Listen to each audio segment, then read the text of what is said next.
Um belo dia, Dom Sebastião, o rei de Portugal, resolveu ir lutar no Marrocos. Só que ele acabou morrendo e sumindo. Já que ele não tinha filho, seu tio assumiu, mas ele estava muito velho, então morreu logo.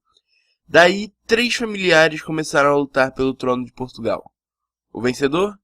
Filipe II da Espanha.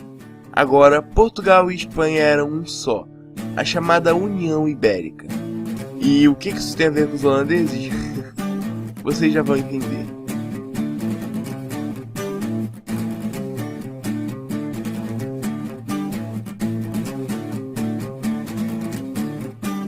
A Holanda era dominada pela Espanha, então um ano após a fundação da União Ibérica, ela declarou a independência.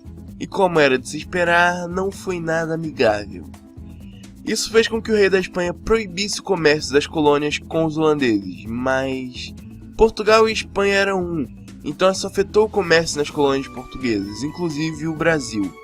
E não teria nenhum problema se a Holanda não fosse um dos maiores investidores do açúcar brasileiro. Sem o comércio com o Brasil, a Holanda formou a Companhia Holandesa das Índias Orientais, ou VOC, que era uma empresa que tinha como objetivo controlar o comércio no Oriente. E vocês sabem o que eu quero dizer com controlar, né? Eles foram tão bem sucedidos nisso que os anos depois fundaram a Companhia Holandesa das Índias Ocidentais, ou VIC, que essa tinha como único objetivo ferrar com a Espanha. Com a União Ibérica, Portugal herdou os inimigos da Espanha, inclusive países que eram amigos de Portugal, como a Inglaterra e a própria Holanda, que sabia que daria muito trabalho para invadir as colônias espanholas. Mas, espera, se o Brasil é de Portugal e Portugal é da Espanha, o Brasil é da Espanha. Primeiro, a Inglaterra organizou uma expedição para atacar Pernambuco. Lá eles se juntaram com os holandeses e franceses e levaram muito para o Brasil algodão e açúcar. Mas a Holanda queria mais que roubar, então a Vic planejou e executou um ataque a Salvador, a então capital do Brasil. Eles ficaram por lá durante um ano, até que a Espanha enviou reforços e conseguiram expulsar os holandeses de lá. E todo esse dinheiro que a Holanda perdeu na invasão de Salvador foi recuperado 4 anos depois, quando eles saquearam uma frota espanhola que carregava toda a prata que eles tinham extraído naquele ano no Caribe. Com esse dinheiro, a Holanda preparou um novo ataque, agora contra a capitania mais rica do Brasil, Pernambuco.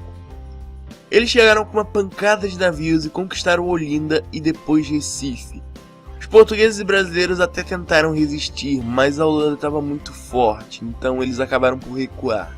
Isso, somado à ajuda de Calabar, um português que virou a casaca, fez com que a Holanda aumentasse mais ainda seu território no Nordeste brasileiro. Mas a coisa mudou mesmo quando a Vic contratou Maurício de Nassau para ser o governador do território conquistado que, por sinal, passou a ser chamado de Nova Holanda. É claro que os holandeses não fizeram esse estardalhaço todo só por causa da tretinha com a Espanha, por mais que tenha sido um grande empurrão.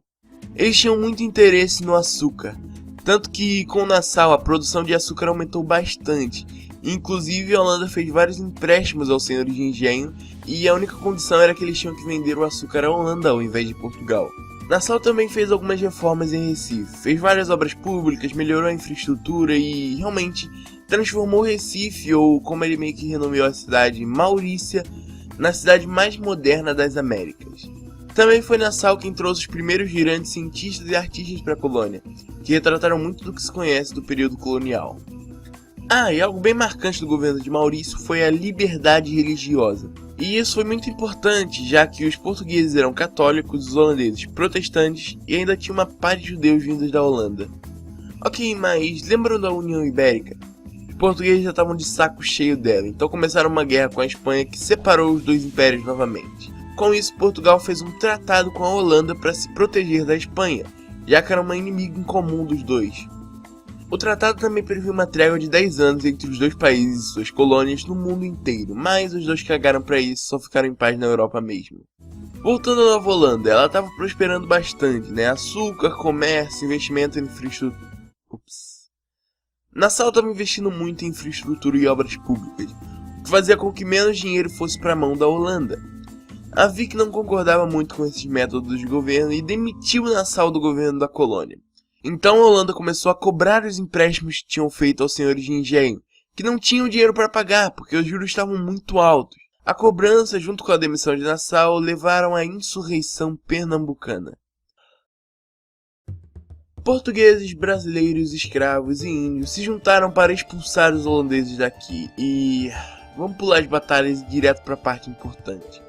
Depois de 9 anos de guerra, o Nordeste brasileiro foi reconquistado e passou a ser parte da colônia novamente.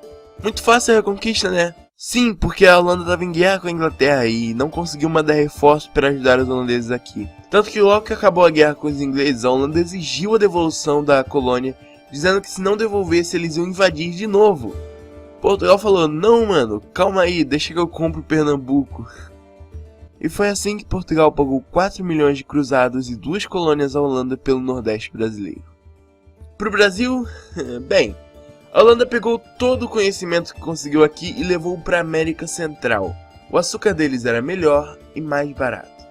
Isso levou o Brasil à crise do açúcar, mas deixa isso para depois.